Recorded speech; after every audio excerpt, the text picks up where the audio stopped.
ang funding na yan ay mailabas natin kaagad para maipatayo tayo, makapagpatayo tayo ng ganito na napakaganda.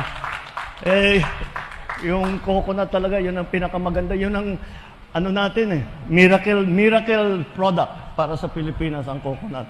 Dahil very popular sa buong mundo ang produktong coconut at kayang-kaya natin mag-alaga at magparami ng ating mga nyug.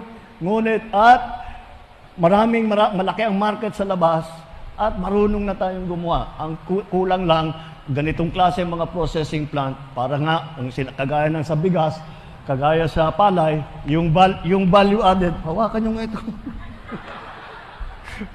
Binabatok-batukan na ito.